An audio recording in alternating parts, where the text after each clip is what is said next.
ನಮಸ್ಕಾರ Jayaprakash sir, thank you. ನನಗೆ ಈ ವ್ಯಕ್ತಿತ್ವ ಪರಿವರ್ತನೆ ಅನ್ನುವ ಪುಸ್ತಕ ಸಿಕ್ಕಿದ ತಕ್ಷಣ, ನಾನು ನೋಡಿದ ತಕ್ಷಣ ನನ್ನ ಕೈಗೆ ಇದು ಭಗವದ್ಗೀತೆ ಸಿಕ್ತು ಅನ್ನೋ ಭಾವ ನನ್ನಲ್ಲಿ ಬಂತು. ಭಾಳ ಸಂತೋಷ. ಇದರಲ್ಲಿ 36 ಅಂಶಗಳಿದ್ದಾವೆ. ಅದ್ರ ಜೊತೆಗೆ ನನ್ನ ಆತ್ಮೀಯ ಗೆಳೆಯ ಬರೆದಿರ್ತಕ್ಕಂಥ ಕಲಾಕೃತಿ ಇದೆಯಲ್ಲ, ಈ ಚಿತ್ರಗಳು ಭಾಳ ನನಗೆ ಕುತೂಹಲ ರೀತಿಯಲ್ಲಿ ಕಾಣಿಸ್ತಾ ಇದ್ದಾವೆ.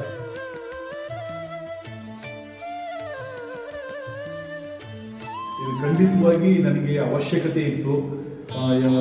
ನನಗೆ ಈ ಬುಕ್ ಸಿಕ್ಕಿದ ತಕ್ಷಣವೇ ನನಗೆ ಅನಿಸಿದ್ದು ಒಂದೇ, ಇದು ನನ್ನ ಪಾಲಿನ ಭಗವದ್ಗೀತೆ ಅಂತ. ಭಾಳ ಖುಷಿ ಆಯಿತು. ಈ ಥರದ ಪುಸ್ತಕಗಳು ಮತ್ತಷ್ಟು ಬರಲಿ ಸರ್. ತುಂಬ ಜನ ನೊಂದಂಥ ಎಷ್ಟೋ ಜನಗಳಿಗೆ ಈ ಥರದ್ದು ನಿಮ್ಮ ಪುಸ್ತಕ ಪ್ರೇರಣೆಯಾಗಿದೆ. ಅದೆಲ್ಲ ಗೊತ್ತಿರುವಂಥ ವಿಚಾರ. ಇನ್ನಷ್ಟು ಮತ್ತಷ್ಟು ಪುಸ್ತಕಗಳು ಈ ಥರ